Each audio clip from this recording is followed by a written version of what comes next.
ಗುಂಪಲಿ ಗೌರಿ ಗಂಗೆ ಬಣ್ಣ ಬಣ್ಣದ ಚಿಟ್ಟೆ ಹಂಗೆ ನೋಡೋಕೆ ಸಾಲಾಗಿಲ್ಲ ಎರಡು ಕಣ್ಣು.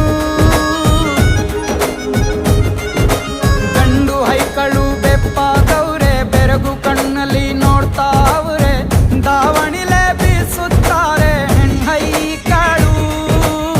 ರೊಟ್ಟಿ ಊಟ ಉಣ್ಣಂಗಿಲ್ಲ, ಹಬ್ಬದೂಟ ತಳ್ಳಂಗಿಲ್ಲ, ನೆಂಟ ಜಗಳ ಆಡಂಗಿಲ್ಲ ನಮ್ಮ ಊರಲ್ಲಿ.